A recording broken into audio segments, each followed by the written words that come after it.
What's good, everyone, and welcome to our round 14 review. And I'm actually really excited. It's one of our best rounds so far this year. Compared to other people, maybe a little bit on the average side of things, but we've shot up in the rankings by quite an amount, putting us into the top 3K. We are now 2,695 ranked, which puts us in the top 1% of the whole entire competition, which is or definitely a position that I want to be in, moving into those last couple buys, potentially moving up even further to complete our team. Now, we are on the thin side of trades left. We've only got 10 left, which is a bit of a worry because of the fact we might be using all our trades a little bit too early. But that's why we jumped on Callahan last week instead of Dawson.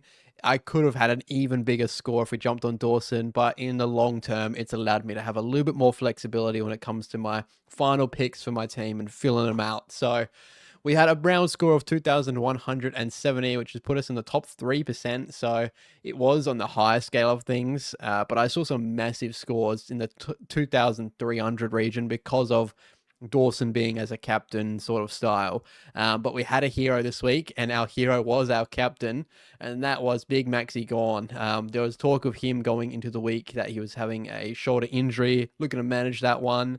They said that he's good to go. He was playing. I knew that Heath didn't make the side again. It was just GAWN. And I just said, you know what? Dale, 67 at Marvel. Get out of here, son. I'm going Max GAWN Ruck. Bring it home, son. 168 doubled for my team this week. It's just absolutely couldn't ask for a better captain score. And I think that's one of the biggest points of our season so far is that we've had our biggest scores because of my captain choices, not necessarily my team. My team is average, I do believe so. It's definitely better than a lot of teams, but it's nothing special like the top, I don't know, top 1,000 are really big and have almost finished their team already. It's my captain picks that are consistently keeping us in it. So I'm nothing to complain about. So as usual, as every single week, we'll go through every individual player. Shut up, beeping out there. We'll go through every individual player and go through. I didn't watch a lot of football this weekend. I was busy doing events. I didn't even go to the Port game. I had an event on, and obviously the Socceroos on Sunday. So I wasn't watching a lot of football on the weekend. So I can't really go into specifics. I could kind of just look at scores, assess them, and then options moving forward as well. So let's go. We got Sinclair with a 90. I did actually look at the scores. I didn't watch the game, but I'll just watch the scores. And I think that Wangani Malira being back in the side is definitely going to affect Sinclair. I think he just takes a little bit too much bottle off of him. So Sinclair can't roam around and get his 115 as he usually does. I'm not worried too much because I know Sinclair will still get enough of it to put scores around that 90 to 110 region, so can't really complain there. Holmes was the only one doing anything for Geelong, score-wise, 124. I know Geelong won, but it was still, high score for the Geelong, like a whole team. He scored the highest, so he's got that defensive mid status. I think he is going to be the number one defender for the rest of the year.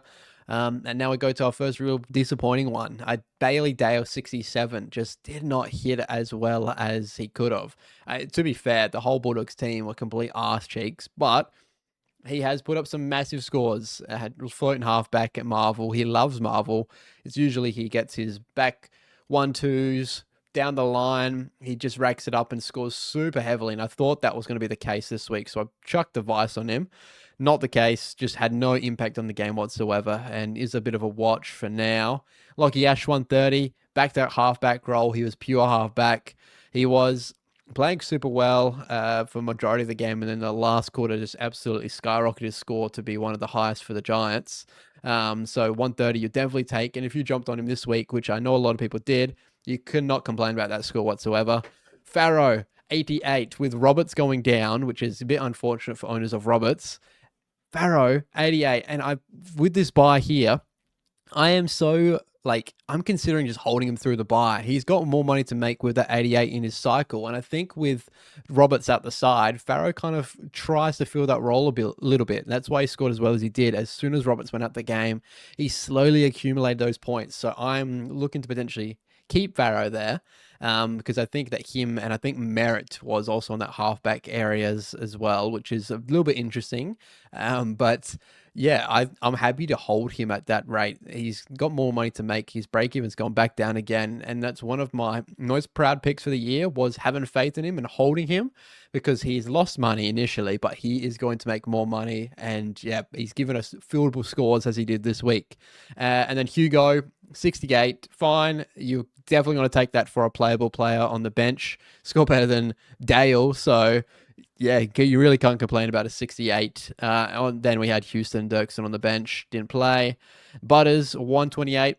I did not watch the Port game. It's the first Port game for the whole year I have not watched because of my other commitments. And I was watching the scores though, and at halftime I was like kind of kicking myself that I didn't go out to watch it. But so it turns out Port lose in a really close one as usual. We've seen it before this year. But Butters 128. I believe Jordan had some attention into him, but it didn't really affect him, which is great news.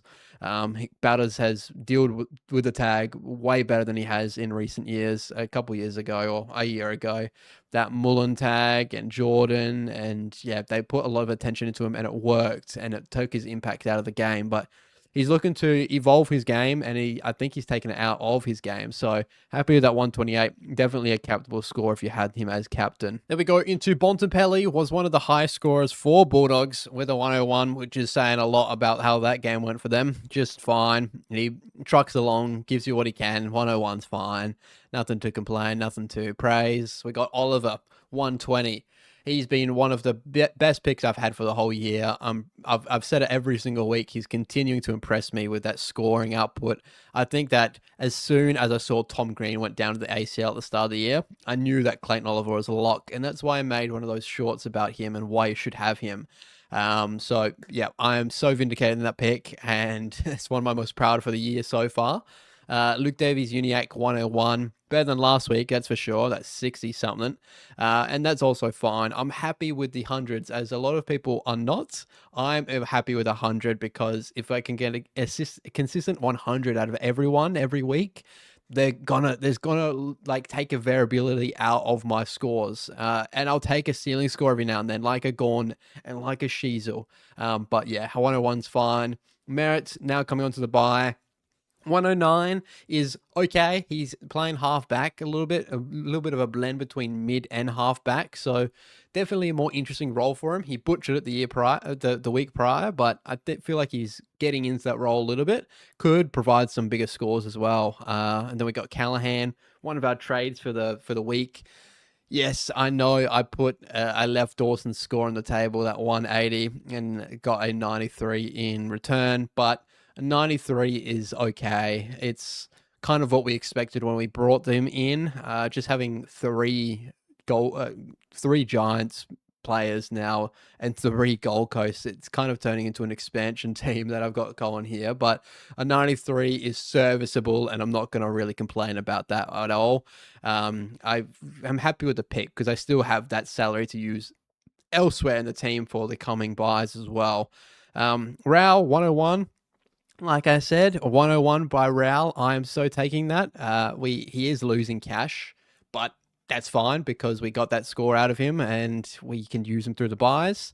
Coming 61 is fine. I still think he's got a little bit of money to make, so I'm going to hold on to him for a while to come, and he might be one of our last blokes to move on. And then our bench did not play. Big old Gorney, what can I say? 168 was everywhere. Kicked a massive bomb outside 50. It was a beautiful goal. 168 monstered the Essendon ruck. I think it was Blackiston as usual.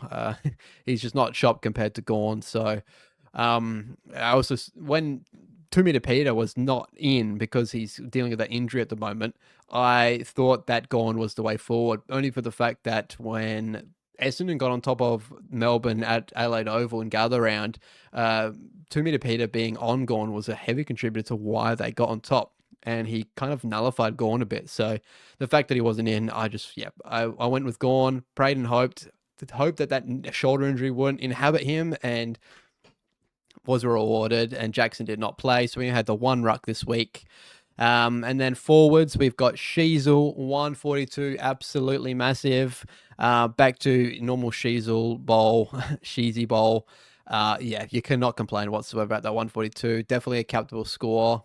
He was losing a lot of money. He had some slower end scores for a while, but everyone and his dogs got him, so nothing to really write home about. Petrarca 93 has been a little bit disappointing since we brought him in. He hasn't had those ceiling scores that he did have at the start of the year. Just yeah, a little bit disappointing. But Gold Coast were also pretty bad as well. So nothing to nothing to look into. I think his scores are contributed by what the team is producing, and it is a little bit of a worry because I do have a lot of Gold Coast in my team, and they have one of the hardest runs home out of any team in the league. So when it comes finals time, yeah, it's a little bit hairy looking, but I have hopefully left myself enough trades to sidestep if I do need to when I come to the finals. I like to do it matchup oriented. I like to bring in an A grader for an A grader completely based on the matchup. Horny Man, Jason or Francis, 112. He's backed up his last two with another decent 112. Yeah, he's been a great pick. If you brought him in last week or the week before when he came off his bye, you've jumped on at the right time. I jumped on a little bit earlier. But yeah, I've also got to reap the benefits, so I'm happy with what he's producing right now. He's in a good patch of form.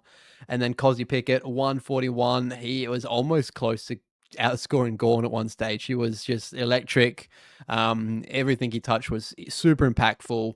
141 is what I brought him in for when he had those couple 141s and around that 130 region, and then he came out and he gave me 60 and 70, and I thought it was a failed pick, but if he can consistently give me that 141 every now and then hundreds, I'm so happy with that. And then Took Miller, 67.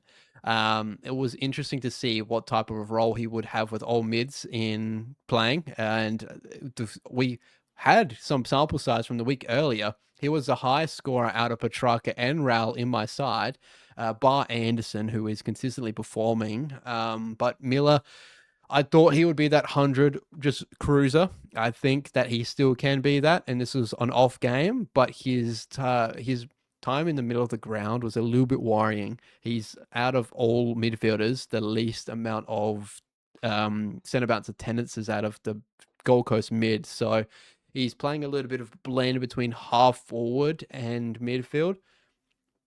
It is a bit worrying, I do have to say. So I'll keep an eye on that. And then one of the most surprising of the whole entire round was Connor McKenna with a 93. I was so worried. I looked at the score initially when they were playing Richmond, and I saw Alga kicking like 4. And I'm like, why did I have him on the bench? And then I looked at McKenna's score, and I was absolutely gobsmacked. 93, that has allowed him, it's absolutely just given him so much more money growth, and we are making money in areas I didn't think was even possible. I brought Conor McKenna in for a last resort option. Brisbane people are telling me that his spot was not guaranteed. He might be in for a couple weeks, but his spot is not guaranteed because of injuries. He's held his spot. He's consistently slow burned me cash, and now 93 has just it's he's on his bye right now, so we're looking to hold him. I'm not looking to move him on. We hold him for now, put him onto the bench, and yeah, we cruise with that score in his system. And then Alga, a 81, is just also massive. I did not see a lot of the picks this week were screaming pick me to downgrade options. So I went with Alga because of the fact that he looks like he's got a little bit more job security. And I think with a performance like that, he's kind of just proven himself. So yeah, we cruise with that as well. He could just fill that role for McKenna, swap. Richmond playing North could be opportunity for another bag. I'm happy with that pick as well. And then probably the one trade potentially for the week. We're looking at Milan Murdoch, who is losing cash pretty quickly now. He's playing a little bit more of a lockdown role in that forward areas, and he's on his bye right now. I believe it's the perfect time to flip. If you moved him on a week earlier, you've made a little bit more extra cash. But yeah, I think now is the time to move on because his scoring output has really slowed down at recent times. We had one big peak score, which kind of like settled his cash growth, and now he's losing cash pretty quickly. So if any trades are to be made, it's definitely Milan this week. It's just to look for what we are going to trade in, because I could do a straight swap that leaves us with 536,000, which gives us some options, not a heavy amount, but we have some down here. If we go down, we've got, I think there was Lockie Neal was an option.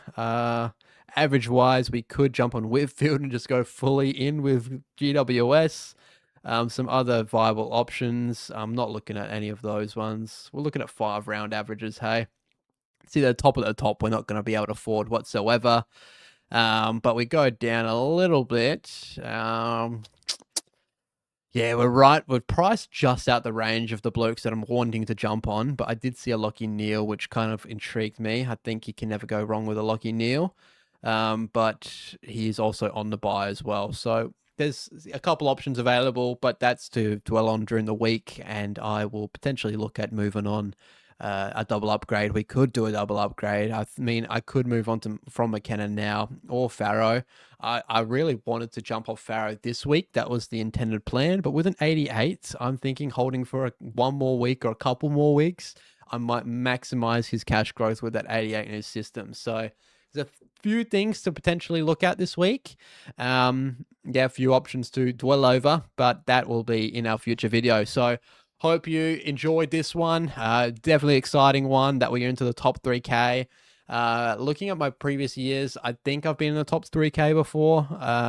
But we're only going up, hey? We're only going to go up and up and up, hopefully to end the year in the top 1,000. My goal was the top 500. That seems a little bit out of sight where we are positioned at this stage with the trades left, but I don't know if that 1K is out of sight just yet. So thanks for hanging out as usual.